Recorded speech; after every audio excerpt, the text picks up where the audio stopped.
getting there. There we go.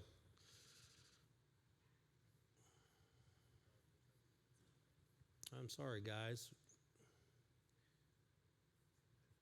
Last week we were so on it. There we go.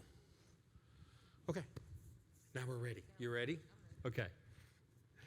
So we started our series last week talking about Sabbath, talking about the different aspects of it. At least the different aspects going into the biblical definition of Sabbath. This week I want to start talking about what Sabbath really is now to us in the New Testament church. But I guess to kind of start that, we kind of got to talk a little bit about the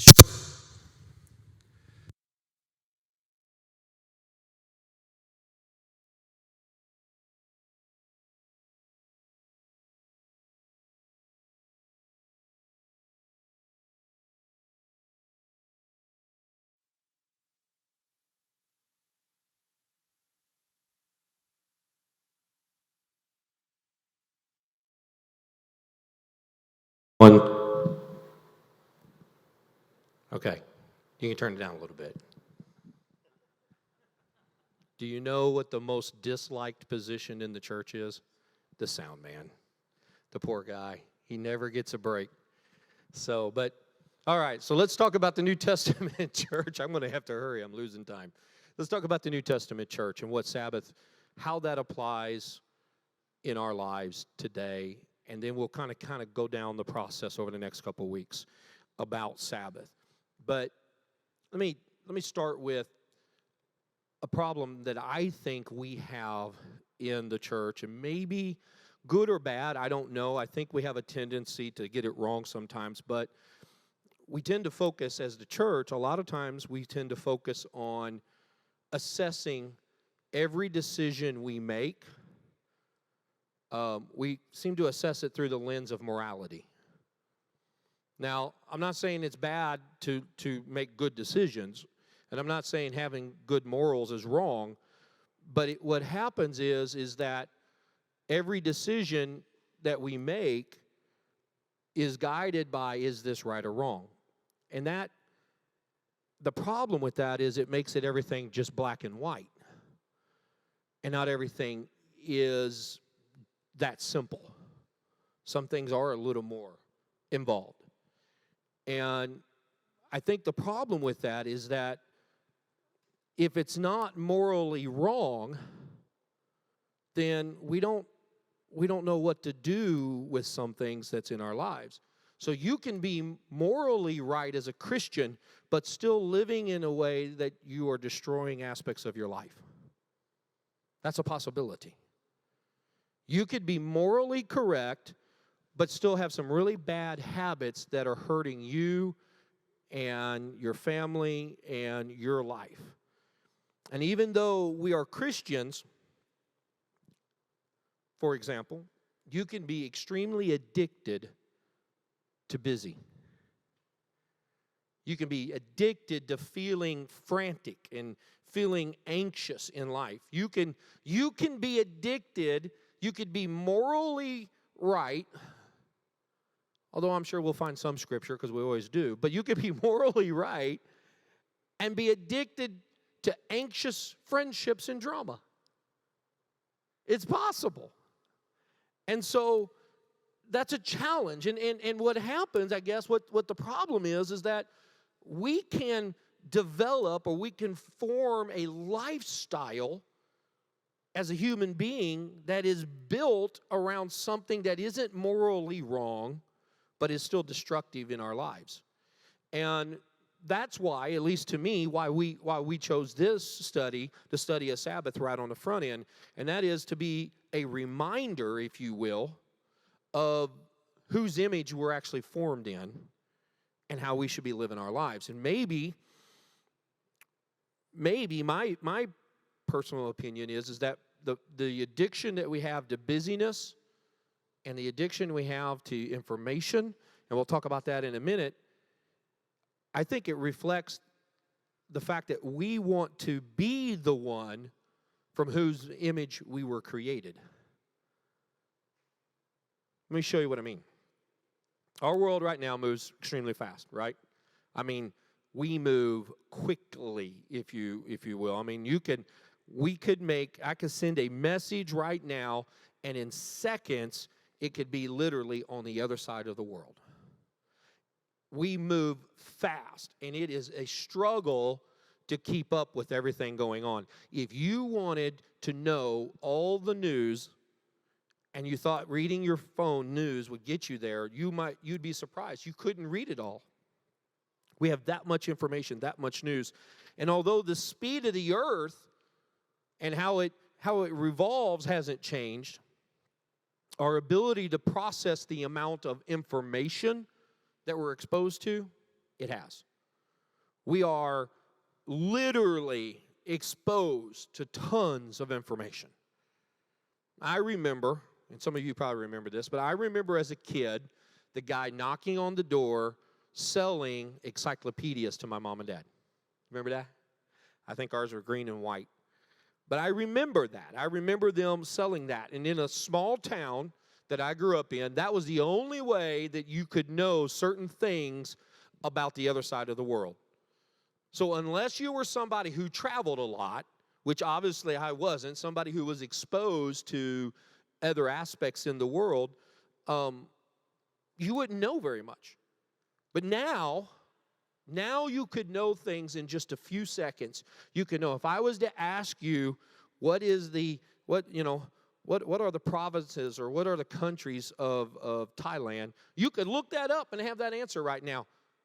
Before, you would have to go home or go to the library, and you'd have to search out that information. Now, if I ask some of you what are the states in the United States, you would still have to look that up. But, that's a joke. But the point being, we have a tendency to have got where we consume so much information now that we've been changed. We have. You can read, watch, research, listen. You can share anything you want at any time, even while I'm preaching on Sundays. Can you believe it? People text other people on Sundays during sermons when the word is preached. I cannot believe that. But they do. And, the reality is what's happened is we live as cyborgs. We really do live as cyborgs. Because this is now, even though it's not physically attached to us, it is very much attached to us. And we have a tendency to get excited. Let's see if I have it here. I thought I did. Yeah, here it is. Just a little bit of sound. See if I do it again, wherever it's at. Can't do it again because I want to. Doesn't sound as good like that. It sounds better when it's on the phone, on the thing. But we have a tendency to respond to our phone dinging or a sound of somebody sending a message or a text message, a little bit of a vibrate. I was going to try to come up with a way to ding all your all's phones real quick, as a mass text and see who responds, who looks at their phone. Because there's something about it. Brother Maldy is looking, he's saying, what phone? I love it. You still have a flip phone, don't you? I love that. So, but the reality is that most of us, if your phone vibrated while you're sitting here, it's going to be hard not to look at that and wait and see who it was that messaged you, because we are addicted to that. We've become so enamored with the way it works and the access to information that we can't help but desire it. And although there may be some debate as to when everything began to move fast, the fact is it's moving fast. Now, some people say that the printing press is what changed the world. I think what changed the world is the light bulb. I think that's what started the rat race. Because now you don't have to negotiate with nighttime. You don't have to get it all done by a certain time. You can turn on the lights and continue to work if you need to. And yet we wonder why we have struggles sleeping sometimes. It's because we're moving so fast. And there's so much coming in. 200 years ago, most people wouldn't read 50 books in their lifetime. Now you can binge watch 50 episodes of a show in a week's time. That's the reality of where we live. It is moving quick. Today, computers are they're just moving at such a fast rate. Here, I'll show you an example. I have it for you here. Let's see if I can bring it up. This is way too low. I should set it up here. I have not played with this until the other day, and I wanted to show you guys. I say the other day. This is artificial intelligence, AI. And if I asked it right now to, here we go, right, if I spell right, it's going to hate me. Write a sermon on Sabbath. Okay, so I'm telling it, write a sermon on Sabbath. Hit enter. And this quick, it starts writing a sermon. I do not do this, by the way, on Sundays. Okay? But it's that quick. It's writing a sermon on Sabbath. That fast. And it is intelligent in that it is picking up patterns in the questions that you ask. And it's figuring you out.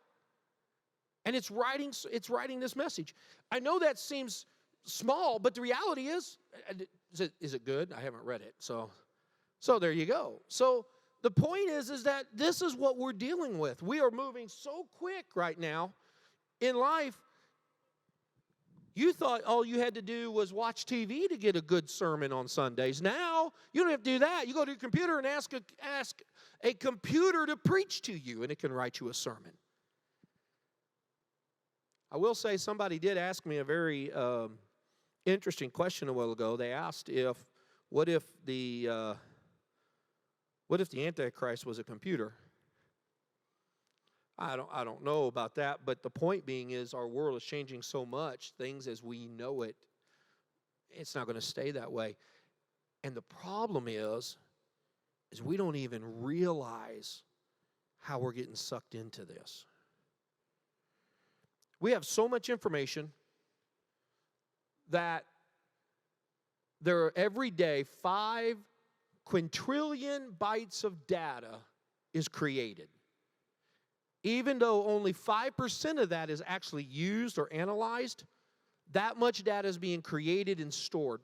Every 2 days, we develop as much information as we did between the dawn of civilization in 2003. Every day, we're developing that much information. 1.7 megabytes, which you got to understand, you wouldn't think 1.7 megabytes is that big, but when computers started, they didn't think you would ever need more than 640K. And I know that doesn't sound, but the point being is they never perceived this concept. But 1.7 megabytes of new information is created every second for every human being on the earth. That's a lot of stuff going on. In just 48 hours, the amount of information produced in the world will have been equal to all of the information from the beginning of time until the turn of the century. Every 2 days, every 48 hours.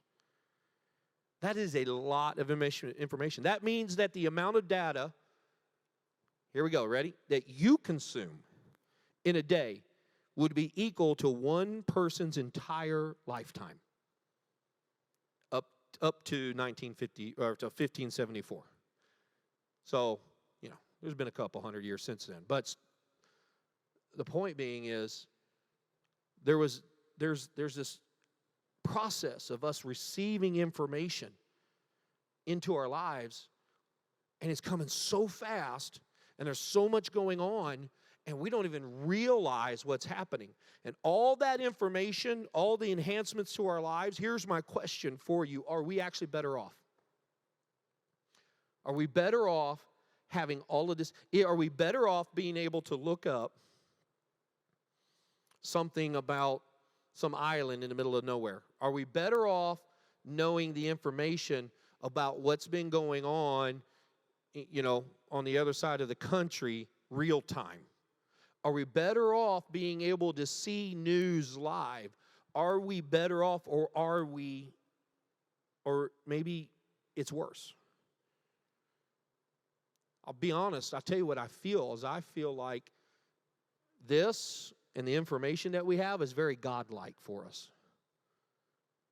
The more information we have, the more power we have, the more authority we have, and our flesh loves it. And it's all right there, right at the tips of our fingertip, right at the stretches of our fingertips, right? It's right there. And what's happened is we have this unwitting acceptance, and we've developed daily habits that are changing us. Literally, they are changing us. Be honest, what part of your life is affected by media? What part of your life is affected by television? What part of your life is affected by the news? What part of your life is affected by new technology that's happening in life? I mean, I love it. I mean, I'm able to do this right here. We're wirelessly streaming this to it. That's great. But the reality is what part of our lives is being affected by that? And what part of it is subtly beginning to control us? Now, I present to you that process of all of the busyness, all of this information, all of this access, all of this data, all of this stuff going on is as much of a spiritual issue as the mark of the beast is a spiritual issue. It's affecting us, and we don't even know it. And that's why the Sabbath is such an important concept to Christians. We're being impacted by so much information that it is changing our mood and our personality and our opinions on things, and we don't even realize it because we can't process all of the information and all the things that are being thrown at us so quickly.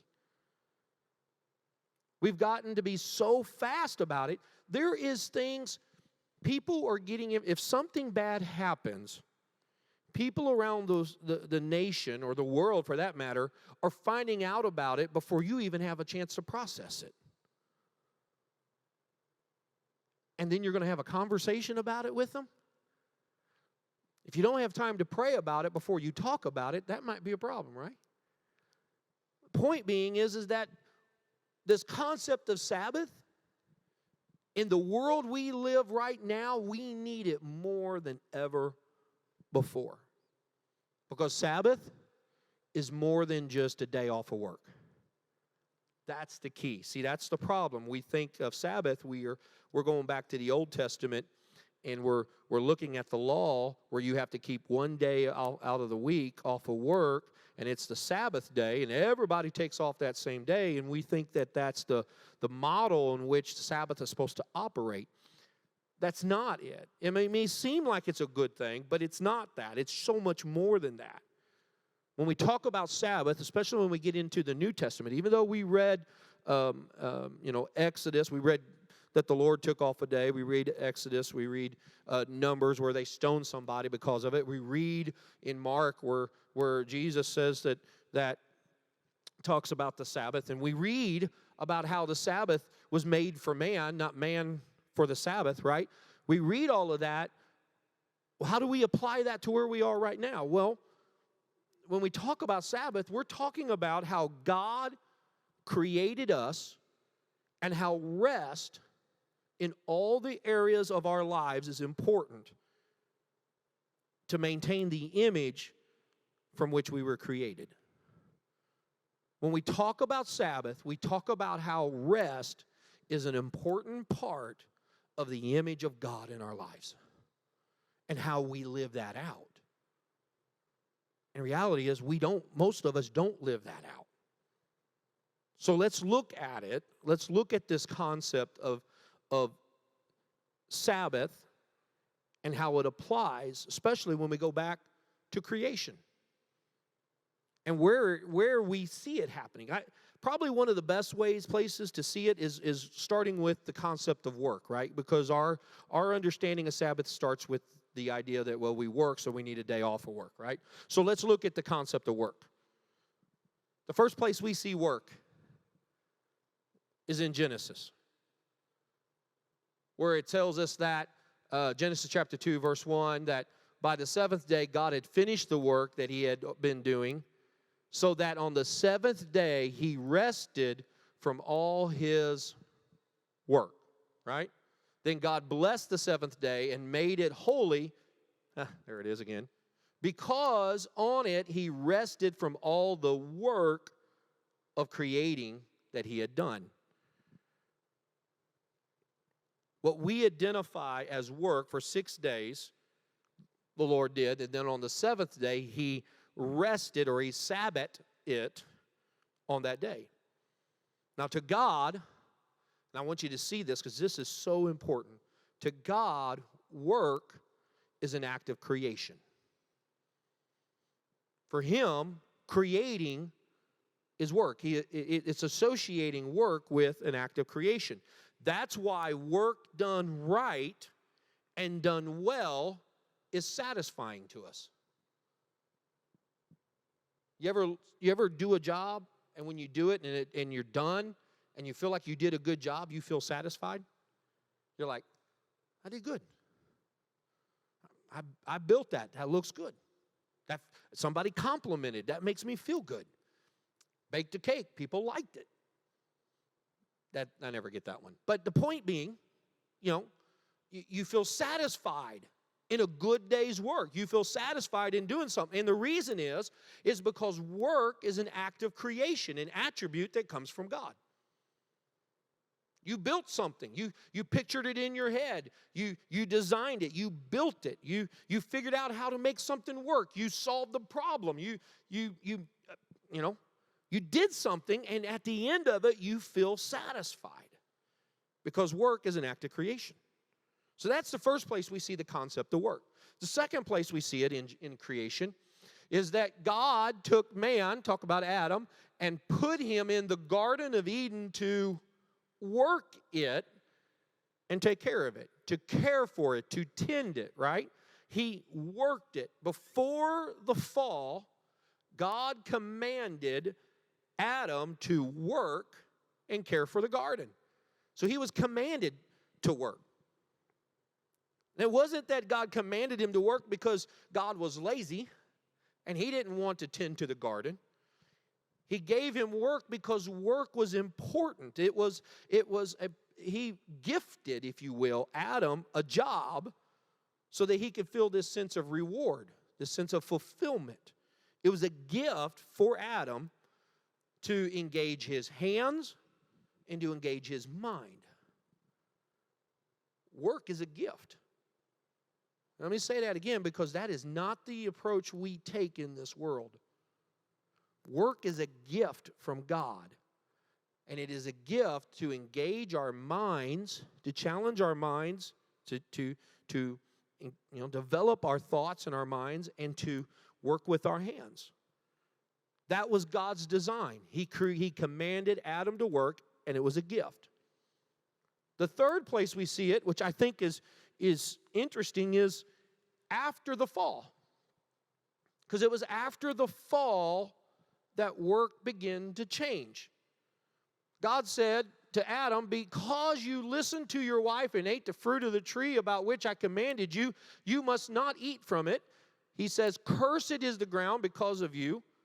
Through painful toil, you will eat food from all the days of your life. It will produce thorns and thistles for you, and you will eat the plants of the field. By the sweat of your brow, you will eat your food. Now, before,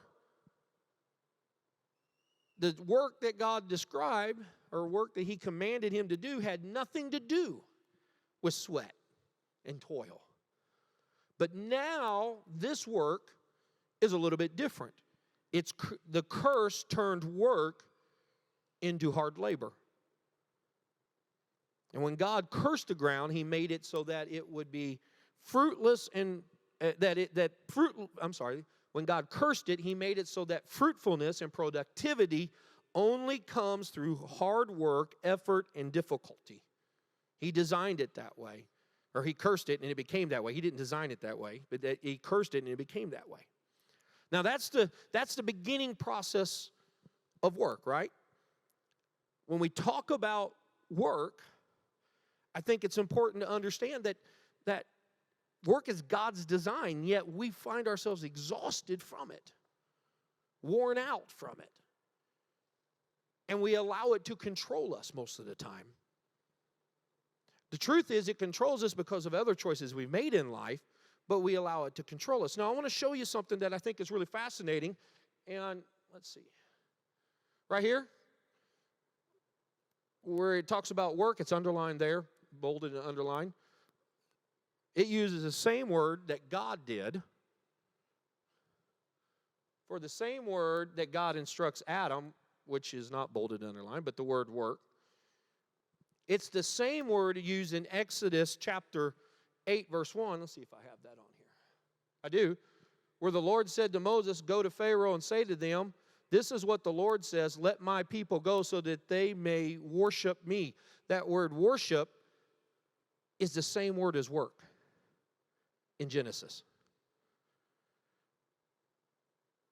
Reality is work is when you do it God's way, when you do work, your job, when you do work in a way that honors God, that provides for your family, that serves the community, and you do it in an honorable way and according to God's plan, your work is worship.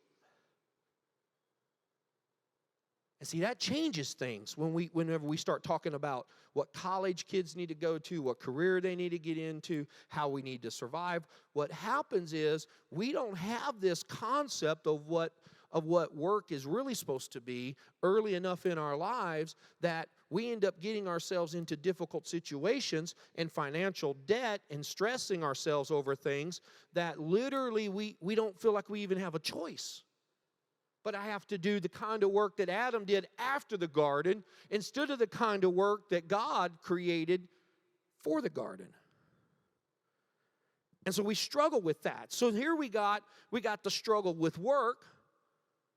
We've got the struggle with technology that's going on in our society. We got all of these things going on. And you know what comes out of us? Dread. We dread to go to work. We get exhausted, so we don't want to. We go to bed at night, and we're like, I got to do it all again tomorrow. I'm not criticizing. That's all of us. We all experience that. But we literally begin to dread the very thing that was a gift from God. And if we begin to dread our jobs and we dread our work, then it's an indicator that something's wrong. It's a sign that something's not going right. And it's usually a sign of one or two things. Number one, we need a paradigm shift concerning the nature of work, what work is supposed to be, the way it's supposed to operate. And listen, you can be a firefighter and you can go through the most dangerous things, and at the end of the day be exhausted and sweat coming down your face, and if you don't get a shower and nobody hangs out with you. You can be a farmer, you can work in a factory, you can do all of those things and still enjoy your job and enjoy your work. And if you don't, then you probably need a change. You need a paradigm shift. You need a change of the way you see work in your life.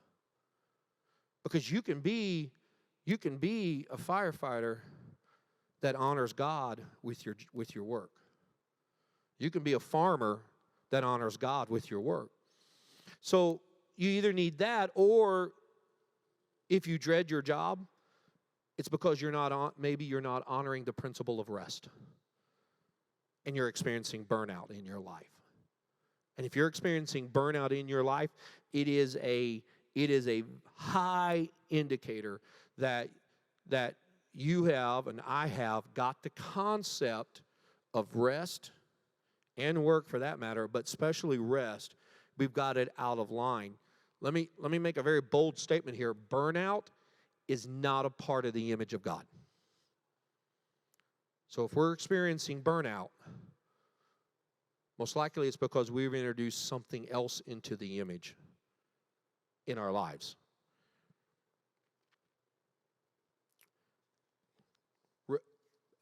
Sabbath really is about us getting this concept of it right. Let me show you kind of what I mean by this. The problem we have, and the reason why we get burned out, and the reason why we struggle with this concept of work, and the reason why we have all of this going on in our lives, and I'm going somewhere. I'm giving you all these little pieces, and I got about 10 minutes to get it together. So let me try to do that here quickly. But we got all of this social media, all of this technology, all of this stuff, whether it's friends, relationships, whatever. We got all of this stuff out here on the fringe that is going on in our lives, and it's moving, and it's just flying, and we're playing catch up with it, right? And we're engrossed by it, however you want to say. We're just so involved with it. That's taken up a portion of our life. We got work, and we feel like work we dread it, and it's because we've got the wrong paradigm, or maybe we got burnout because we're not doing rest. And the problem is, it's keeping us from doing the most important things in our lives, and so we become frustrated and aggravated, and we don't even understand that the problem is we've got things out of order in our lives. So let me show you. And you probably have seen this. This isn't original to Glen. But it makes sense. Most of us spend our lives, and if you have social media, you should look on your phone at the amount of time you spend on social media. Especially, this needs to be taught to our young people. This is why we need to understand this, so that we teach it to the next generation so they understand what they're battling. So it may not be you battling social media, but I promise you the majority of this church battles that situation when it comes to time. And so we spend, but for us it may be other things. We spend all our time working on these things that don't really matter, these things that are not important. And we put that into our lives, right? And so that fills up a huge portion of our lives. And then we add the things that are somewhat important, that it kind of matter. There we go. The things that do kind of matter, that have significance, that are vital to making the house payment and all those things. And we put those in our lives, and we fill up most of our lives with those kinds of things going on. Kind of, not important, kind of important, the ability to pay the bills, certain things that are necessary in our lives, and we're so focusing on all of that stuff that the problem is, when it comes to the important things, like God, like your family, certain relationships, all of a sudden, you don't have room for anything else that's important, like rest. You can't get it in there anymore.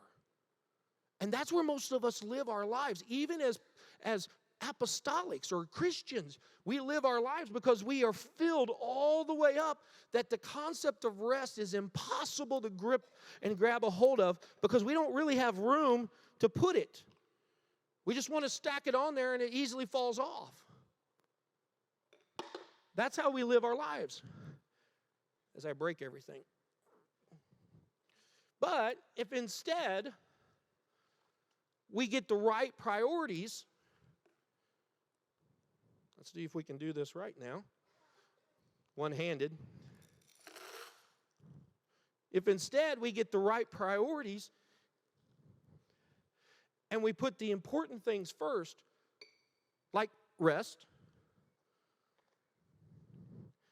putting God first. Well, that's a big one in there, ain't it? Don't tell my wife, I'm going to be in trouble. We'll put God first.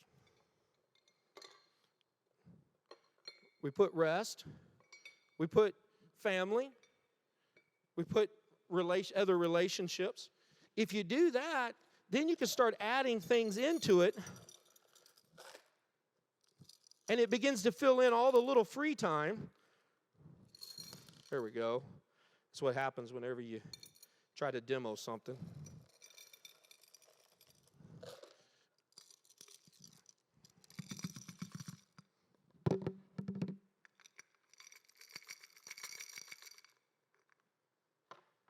See, you got to get the right one in the right order. But you can start to fill it in. If it breaks, we're in trouble, aren't we, Marion?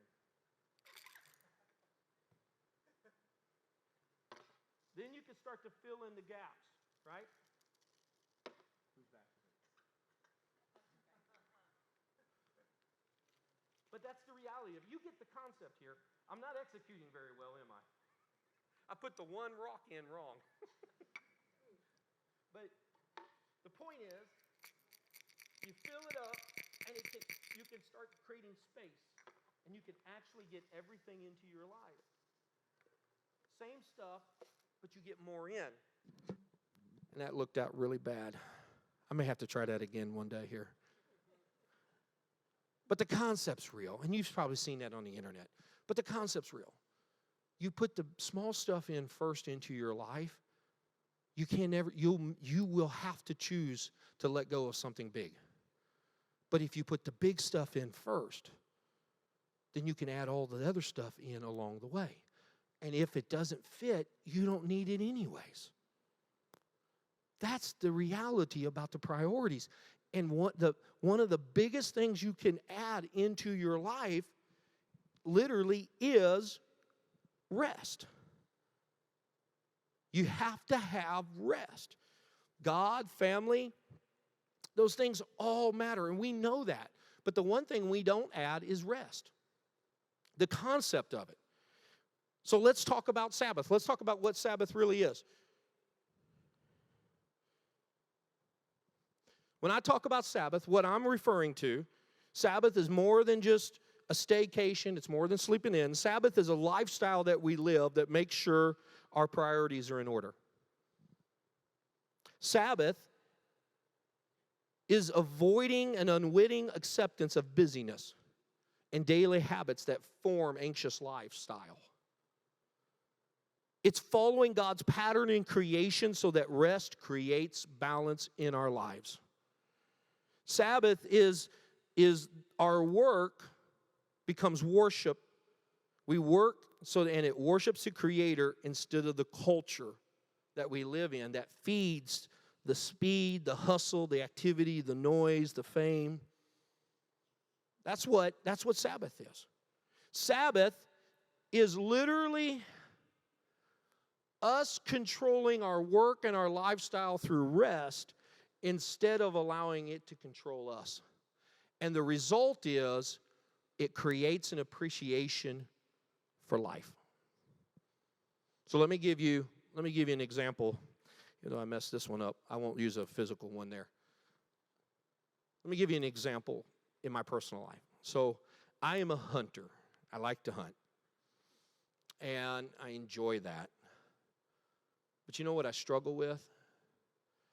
I struggle with making time to get out there, number one. But number two, when I finally get to the deer stand or the turkey woods or wherever it is I'm at, when I get there and I sit down, I cannot stop my mind.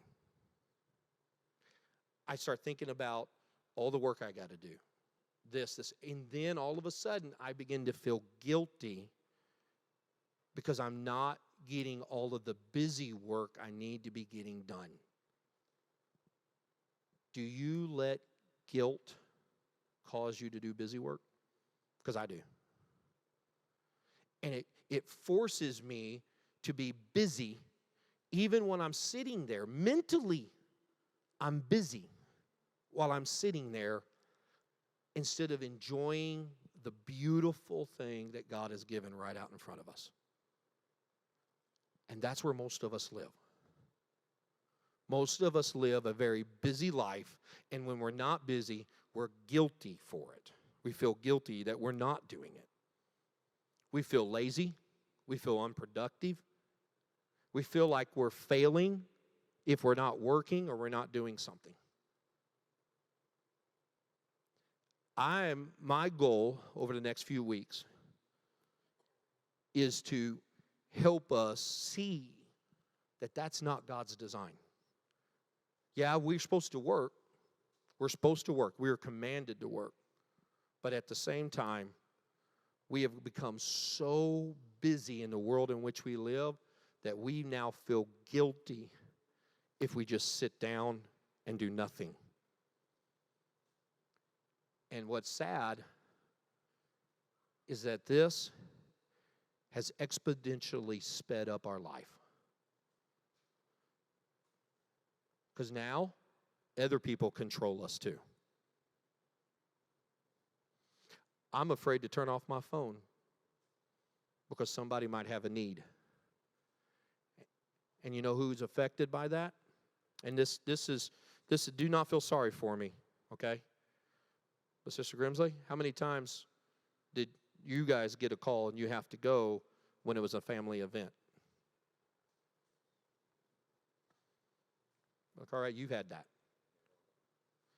And the biggest regret of ministry and of pastors is, did I spend enough time with my family?